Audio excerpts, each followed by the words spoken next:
সম্মানিত দর্শক, আজকের যে প্রসঙ্গটি অত্যন্ত সেনসিটিভ, স্পর্শকাতর এবং যে কথাগুলো বলছি ফ্রম মাই হার্ট, হৃদয় থেকে। এবং মানুষের হৃদয় হলো পবিত্র ভূমি। এই হৃদয়ে অনেক কিছু লিখিত হয়। এই হৃদয় থেকে অনেক দীর্ঘশ্বাস বের হয় এবং হৃদয় থেকে যে কথাগুলো বের হয়, কখনো কখনো সেই কথার সঙ্গে আপনি একমত না হতে পারেন, কখনো কখনো সেই কথাগুলো একেবারে অবাস্তব হতে পারে, কিন্তু সময়ের বিবর্তনে হৃদয়ের সব কথাগুলো সেখানে ফলে যায়। এই পৃথিবীতে হৃদয়ের যে কথাগুলো রয়েছে তার মধ্যে শ্রেষ্ঠতর কথা হলো সাহিত্য, কল্পনা মিশ্রিত গল্প, কিন্তু অনাদিকালে, মহাকালে এ কখনো পুরনো হয় না। ৫,০০০ বছর আগে রচিত মহাভারত, প্রাচীনকালে সেই ইলিয়াড ওডিসি, কিংবা ধরুন সেই শাহনামা, কিংবা আমাদের দেশে যে বিষাদ সিন্ধু, মেঘনাদবধ কাব্য, বা যত অন্য ছোট ছোট গল্প কবিতা রয়েছে, পাঠে আমার মন বসে না কাঁঠাল চাপার গন্ধে। তো এই যে জিনিসগুলো, এগুলো হৃদয়ে নিঃসৃত। মোর প্রিয়া হবে এসো রানী, দেব খোপায় তারার ফুল, হৃদয়ে নিঃসৃত, কোনো বাস্তবতা নেই। মোর প্রিয়া হবে এসো প্রিয়, মানে সে সবাইকে, ইউনিভার্সাল সবাইকে বলছে মোর প্রিয়া হবে, নারীকে উদ্দেশ্য করে বলছে এসো প্রিয়, দেব খোপায় তারার ফুল। আকাশে তারকাগুলোকে এনে সেই তোমার খোপায় ফুল হিসেবে আমি গুজে দেব। এখন চিন্তা করেন যে কবি যখন লিখেছিলেন এই কথা, তিনি এই তারকারাজির যে সোলার পাওয়ার, ওটাকে তিনি মিন করেননি। বিন্দু বিন্দু জ্বলছে এবং দূরে আকাশে সেটা যে ফুলের মতো প্রভাব বিকরণ করছে, সেটাকে তিনি মিন করেছেন। তো সেই যে প্রিয়াকে সেই তারা গুজে দেবেন, এই লোভে কত প্রিয়া যে কবির প্রেমে পড়ে যায়, বা ওই গান শুনে এখন পর্যন্ত কত মানে প্রেমিকা যে প্রেমে পড়ে যায়, যেটা আপনি হাজার কোটি টাকা বাস্তব সোনা দানা দিয়েও সেটা পারবেন না। তো এই হলো অন্তর নিঃসৃত বাণীর মর্মকথা। তো সেই দিক থেকে ডক্টর মোহাম্মদ ইউনূস এখন আমাদের সরকার প্রধান, প্রবল ক্ষমতাধর ব্যক্তি। তার বিদায় নিয়ে কথা বলছি। তিনি চলে যাবেন। কেন যাবেন, কখন যাবেন এবং কিভাবে যাবেন, আপনি একবার চিন্তা করুন তো। এই কথাগুলো কি আপনার মনে আসে না এখন? নাকি আপনি চিন্তা করেন যে আজীবন তিনি ক্ষমতায় থাকবেন এবং এখন যেভাবে চালাচ্ছেন ওভাবে চলবেন, আর আপনিও তার অধীনে এখন যেভাবে চলছেন ওভাবেই আপনার জীবন চলতে থাকবে? গত ১ বছরে যেভাবে আপনার জীবন ধারাবাহিকভাবে উন্নতি হয়েছে আপনার জীবনে, অথবা আপনার জীবনের যে অবনতি হয়েছে, ডক্টর মোহাম্মদ ইউনূসের কল্যাণে আগামী দিনগুলোতে আপনার এই কল্যাণ অকল্যাণ, উত্থান বা পতন, এটা অব্যাহত থাকবে এবং আপনি বিকল্প কোনো কিছু চিন্তা করছেন না। যদি আপনি এরকম চিন্তা করেন, অথবা আপনি নিজেকে অমর, অবিনশ্বর মনে করেন যে এই পৃথিবী যতদিন আছে আপনাকে থাকবেন, আপনার মনে হচ্ছে যে আমার এই বক্তব্যের পরবর্তী অংশ না শুনলেও কোনো মানে আমার কোনো বেদনা থাকবে না। কিন্তু আপনি যদি মনে করেন যে এই পৃথিবী পরিবর্তনশীল, এই পৃথিবী অবিনশ্বর নয়, একমাত্র মহান আল্লাহ রাব্বুল আলামিন অবিনশ্বর। একটি নির্দিষ্ট কর্ম করার জন্য মানুষকে আল্লাহ রাব্বুল আলামিন এই পৃথিবীতে পাঠান এবং সে কর্ম সম্পাদন হওয়ার পর আল্লাহ তাদেরকে তুলে নেন। কখনো কখনো আল্লাহ রাব্বুল আলামিন কোনো দেশ এবং জাতিকে শিক্ষা দেওয়ার জন্য মহামানব প্রেরণ করেন, কখনো কখনো অমানব, রাক্ষস, দানব, জুলুম, অত্যাচারে পরিপক্ক মানুষদেরকে প্রেরণ করেন মানুষদেরকে শিক্ষা দেওয়ার জন্য। ফলে এই প্রকৃতিতে রাষ্ট্র ক্ষমতা নিয়ে সবসময় একটা লীলা খেলা চলে। আমরা এখন কোন লীলা খেলার কবলে আছি সেই বিষয়ে বলার আগে যেটা বলে নেই যে এখানে আমার কোনো ডক্টর মোহাম্মদ ইউনূস সম্পর্কে যা বলছি কোনো ম্যালিস নেই, প্রেজুডিস নেই। আমি পুরোটাই আলাপ করব। আপনি কিভাবে সেটা নেবেন সেটা আপনার ব্যক্তিগত বিষয়। প্রথমত হলো যে মানুষ যখন আসে, তার জন্য যাওয়া বা প্রস্থানটা অনিবার্য হয়ে পড়ে। আপনি যখনই কোথাও আসবেন, সেখান থেকে আপনাকে যেতেই হবে। দুনিয়াতে আসলে কবরে যেতে হবে।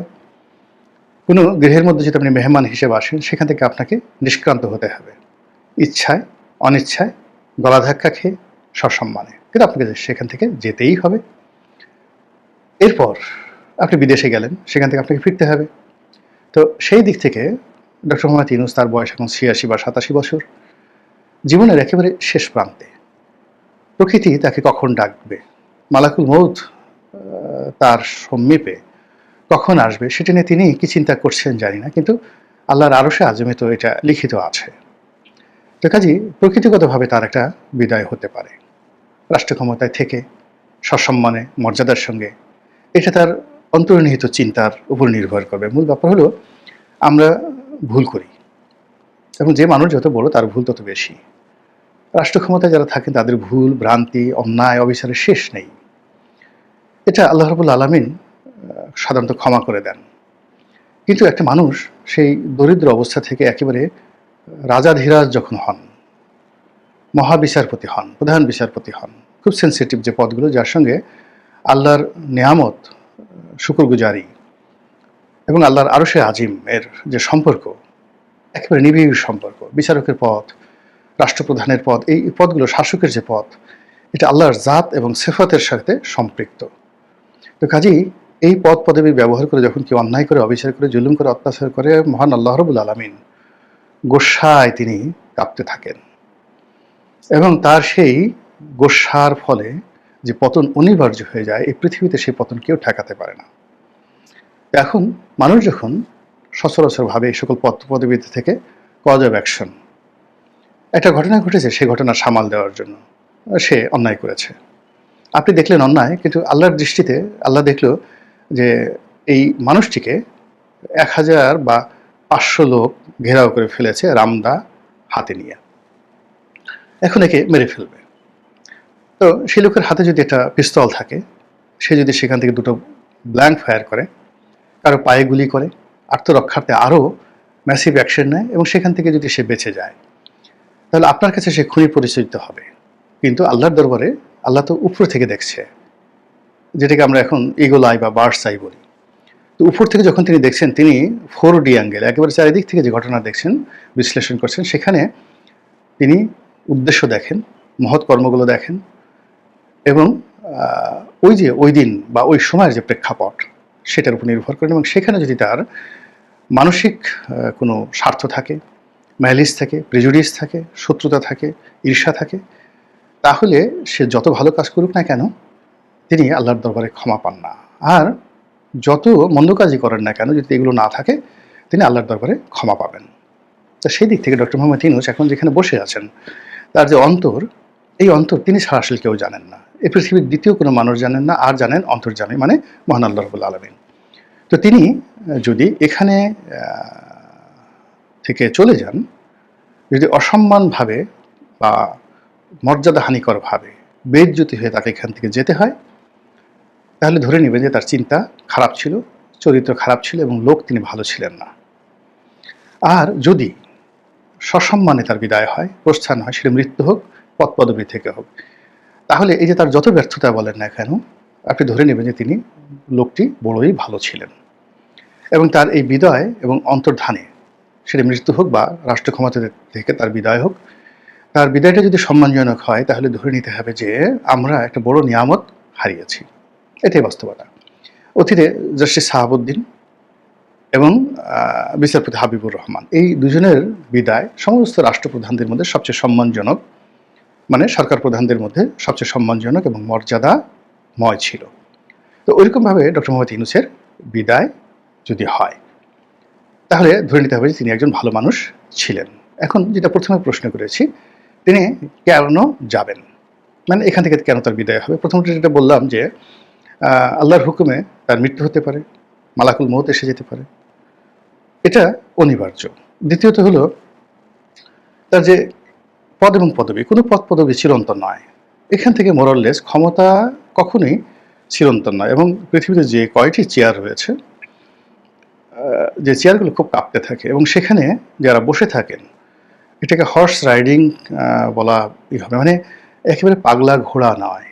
আপনি পাগলা মহিষ, পাগলা গন্ডার, পাগলা ষাঁড়, ওই যে স্পেনের যে ষাঁড়ের লড়াইগুলো হয়, ষাঁড়ের পিঠে যারা বসে থাকেন, তো এর চাইতে কোটি কোটি গুণ ভয়ঙ্কর হলো ক্ষমতার চেয়ারে বসে থাকে। এই চেয়ার কাঁপতে থাকে সবসময়।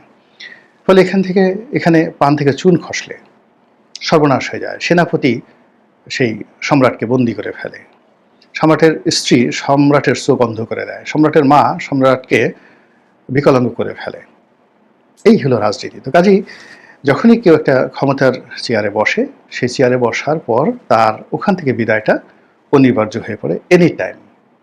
এখন সেই বিদায়টা কিভাবে হবে বললাম যে যদি সম্মানজনকভাবে হয় তাহলে ধরে নিতে হবে তিনি ভালো মানুষ ছিলেন, আমরা তাকে চিনতে পারিনি, অথবা আমরা তাকে চিনতে পেরেছি, তার কাজকর্ম ভালো ছিল, সম্মানজনক বিদায় হয়েছে, এটা ডবল।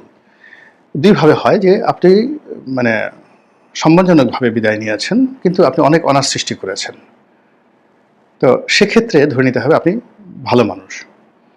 আর যদি আপনি ভালো কাজ করেছেন, সুনাম সুখ্যাতি অর্জন করেছেন এবং সম্মানজনকভাবে বিদায় নিয়েছেন, তখন আপনি আল্লাহর বন্ধু, মাহবুবে ইলাহি, আল্লাহর বন্ধু বা মাহবুব হিসেবে এই জমিনে সম্মানিত হতে থাকবেন।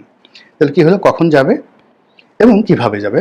সম্মান বা অসম্মান যে কোনো একটা, যাকে বলা হয় ওসিলা করে, যে কোনো ক্ষমতাধরদের মতোই ডক্টর মোহাম্মদ ইউনূসের বিদায় হবে। তৃতীয় প্রশ্ন হলো যে কখন হবে? এটা আগেই বলছে যে এটা একমাত্র আল্লাহ রাব্বুল আলামিন জানেন, এনি টাইম। কিন্তু এখানে কতগুলো সূত্র রয়েছে, দার্শনিক সূত্র রয়েছে, ফিলোসফিক্যাল সূত্র রয়েছে, থিওরি রয়েছে। সেটি হলো মানুষের হৃদয়ে যখন কোনো ক্ষমতাধর ব্যক্তির সম্পর্কে ক্রোধ সঞ্চারিত হয়, যখন ক্ষমতায় বসা লোকটির সম্পর্কে সাধারণ আমজনতা তারা বিশ্বাস স্থাপন করতে পারে না যে তাদের শাসক একজন সৎ, একজন সত্যবাদী, একজন চরিত্রবান, ন্যায়পরায়ণ বাদশাহ। এই বিশ্বাসটা মানে মাস পিপল, বেশিরভাগ লোকের মধ্যে যখন থাকে না, তখন ওই সিংহাসন কাঁপতে থাকে এবং সেই সিংহাসনে বসা লোককে সেখান থেকে ফেলে দেওয়ার জন্য সিংহাসনই অলৌকিক ক্ষমতার অধিকারী হয়ে যায়। অর্থাৎ রাজনীতি বলেন, রাষ্ট্র ক্ষমতা বলেন, তার চারিপাশে এমন কতগুলো উপলক্ষ তৈরি হয়, এমন কতগুলো ঘটনা তৈরি হয়, এমন কতগুলো বিষয় তৈরি হয়ে যায়, সাধারণ মানুষ না চাইলেও কেবলই মাত্র রাজনীতি, রাষ্ট্র ক্ষমতা এবং সিংহাসন, সেখানে জটিল রসায়নের কারণে সিংহাসন থেকে ছিটকে পড়তে হয়। আমি ইন ডিটেলস বললাম না, it may be anything, it may be anything. তো এই যে মানুষের মনের যে দীর্ঘশ্বাস, হতাশা, এটার কারণে দেখা যাচ্ছে যে একজনের পতন, একজনের বিদায় খুব দ্রুত এগিয়ে আসে। আবার এটা রিভার্স। ধরুন আল্লাহ রাব্বুল আলামিন আপনার ভাগ্যে রেখেছে আপনি 2 বছর ক্ষমতায় থাকবেন, কিন্তু ক্ষমতায় বসে আপনার হেদায়েতের দরজা খুলে গেল, আপনি কোনোদিন নামাজ কালাম পড়েননি, এখন আপনি সারাক্ষণ তাহাজ্জুদ নামাজ পড়েন, আপনি কোনোদিন কাঁদেননি। এই দুনিয়াতে আল্লাহ আপনাকে এত নিয়ামত দিয়েছে, এই নিয়ামত ভোগ করে করে আপনার, যাকে বলা হয়, হৃদয় কঠিন হয়ে গেছে, কান্না আপনার প্রয়োজন পড়েনি, কিন্তু আপনি ক্ষমতার চেয়ারে বসে কৃতজ্ঞতায় আপনার হৃদয় নরম হয়ে গেল, তুলতুলে হয়ে গেল, এবং আপনি উঠতে বসতে শুকরগুজার হন, চোখ দিয়ে ঝরঝর করে পানি পড়ে। আল্লাহর মানুষ, আপনি এই ক্ষমতায় বসার পর, আগেও অনেক মানুষ আপনাকে সালাম দিত, কিন্তু ক্ষমতায় বসার পর আপনাকে সালাম দেয়, সেলুট দেয়, এগুলো দেখে আপনি নীরবে অশ্রু বিসর্জন করেন যে হায় আল্লাহ, আমি তো একই মানুষ, একই গুনাহগার বান্দা তোমার, একই কৃতদাস।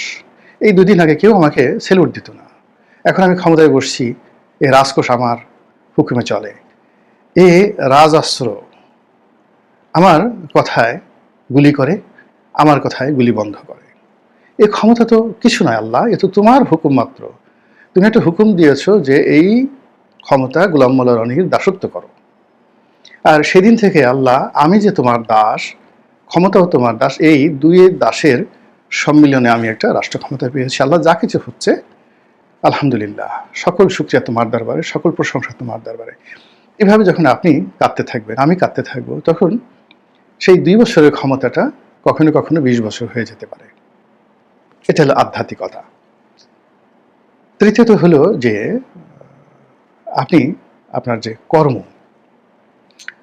সারাক্ষণ আপনার যে দৈনন্দিন কর্ম, অর্থাৎ প্রাকৃতিক কর্ম, অপ্রাকৃতিক কর্ম, জৈবিক কর্ম, এখানে খাওয়া দাওয়া, শারীরিক সঙ্গম থেকে শুরু করে পোশাক আশাক, আরো অনেক কিছু, আপনার যে কোনো কর্মের চাইতে যখন আল্লাহর বান্দাদের সেবা করা, তাদেরকে সাহায্য করা আপনার জন্য বেশি গুরুত্বপূর্ণ হয়ে পড়ে, এবং বান্দাদের চিন্তা মানে মাখলুকের চিন্তায় আপনি ঘুমাতে পারেন না, ঠিক সেই সময়টাতে আল্লাহ রাব্বুল আলামিন আপনার দোষ ত্রুটিগুলো তার আপন, যাকে বলা হয়, শক্তিমত্তার বলে তিনি মানুষকে ভুলিয়ে দেন, মানুষের দৃষ্টি অন্ধ করে দেন, তারা কেউ আপনার দোষ ত্রুটি দেখতে পায় না। আর আপনার যে গোপন কর্ম রয়েছে, ভালো কর্ম রয়েছে, সেগুলোকে মানুষের সামনে কিংবদন্তি হিসেবে আল্লাহ প্রচার করে দেন, হয়ে ওঠেন আপনি কিংবদন্তির মহানায়ক। যেমন ধরুন হযরত ওমর রাদিয়াল্লাহু তাআলা আনহু, তিনি গভীর রাত্রে বাইতুল মাল থেকে সেই আটার বস্তা, ময়দার বস্তা নিয়ে, বা কখনো তার স্ত্রীকে নিয়ে, কখনো তার পুত্রকে নিয়ে তিনি যে মদিনার রাস্তায় রাস্তায় ঘুরে বেরিয়েছেন, কখনো কোনো প্রসূতি মাকে ধাত্রী সেবা দিয়েছেন, কখনো অনাহারী কোনো পরিবারকে খাবার সরবরাহ করেছেন, হয়তো একদিন, হয়তো 2 দিন, হয়তো 1 সপ্তাহ, কিন্তু তার সমস্ত কর্মের উপর সেই কিংবদন্তিগুলো প্রতিষ্ঠিত হয়ে গেছে। বাংলাদেশের এত রাষ্ট্রপতি এলো, রাষ্ট্র ক্ষমতা এলো, তাদেরকে নিয়ে তো আমরা কেউ গল্প বলতে পারলাম না। শেখ হাসিনা, খালেদা জিয়া, এরশাদ, তারপরে জিয়াউর রহমান, বঙ্গবন্ধু শেখ মুজিবুর রহমান, তারা এইভাবে গভীর রাত্রে আটার বস্তা বাঁধায় নিয়ে পকেটে টাকা খরচ করে কোথাও গিয়ে এরকম অতি আশ্চর্যজনক একটি কাজ করেছেন। এই কথা হয়তো তারা করেছেন, কিন্তু তাদের ওই কর্মটা এতটা বেনিভোলেন্ট ছিল না, যার কারণে আল্লাহ রাব্বুল আলামিন ওটাকে এই জমিনে অমরত্ব দান করবেন। আপনি দেখুন আদ জাতির কাহিনী, সামুদ জাতির কাহিনী, ফিরাউনের কাহিনী, যেভাবে এখানে অমরত্ব হয়েছে পৃথিবীবাসীকে শিক্ষা দেওয়ার জন্য, একইভাবে যুগে মহাযুগে, সে কত আগে বাদশাহ সুলাইমান ইতিহাস গল্প লিখেছে, the tale of king Solomon, বা the tale of king David, হযরত দাউদ আলাইহিস সালামের কাহিনী। তো ইতিহাসে খুঁজে পায় না যে ইতিহাসে ঠিক কত সনে, কোন সময়টিতে কিং সলোমন ছিলেন, কত সনে, কোন সময়টিতে দাউদ ছিলেন। কিন্তু আল্লাহ রাব্বুল আলামিন তাদের সুকর্মগুলোকে এমনভাবে খ্যাতি দান করেছেন যে 5000 বছর আগে যে সকল রাজা মহারাজা ছিলেন এবং যাদের নিখুঁত ইতিহাস রয়েছে, কিন্তু তাদের নাম আমরা জানি না। যেমন আপনারা কি সেই মহান শাসক সারগন, পৃথিবীকে বলা হয় first emperor of the world, পৃথিবীর প্রথম মহারাজা সারগন দ্য গ্রেট, বলেন তো কয়জন নাম জানেন? চীনের প্রথম সম্রাট, আজকের যে ইউনিফাইড চীন, এই চীনটিকে একত্রিত করে প্রথম যিনি সম্রাট হয়েছিলেন শি হুয়ানটি, আপনার কয়জন তার নাম জানেন বলেন? তো দেখেন, তাদের নাম আপনি জানেন না, কিন্তু আপনি হযরত ইউসুফ আলাইহিস সালামের নাম জানেন, হযরত দাউদ আলাইহিস সালামের নাম জানেন, হযরত ইব্রাহিম আলাইহিস সালামের নাম জানেন, তারপরে বাদশাহ সুলাইমানের নাম জানেন। এটা আল্লাহর একটা কুদরত, তাদের কর্মকে আল্লাহ মহিমান্বিত করেছেন এবং কোনো রকম ইতিহাস ছাড়া, ঐতিহাসিক দালিলিক প্রমাণ ছাড়া তাদের চরিত্রকে এবং কর্মকে এই জমিনের বুকে কিংবদন্তি করে তুলেছেন। এই হলো রাষ্ট্র ক্ষমতায় যে আপনার সৎ চিন্তা, সৎ চরিত্র এবং সৎকর্মের প্রতিদান। তো সেটা ডক্টর মোহাম্মদ ইউনূসের জীবনে গত 1টি বছরে কীভাবে ক্রিয়া করেছে, কীভাবে প্রতিক্রিয়া করেছে, তিনি কি করেছেন, সেটা সবকিছু আমরা দেখতে পাবো তার বিদায়ের মাধ্যমে। মহান আল্লাহ আমাদের সবাইকে হেদায়েত দান করুন এবং হেফাজত করুন। আসসালামু আলাইকুম ওয়া রাহমাতুল্লাহি ওয়া বারাকাতুহু।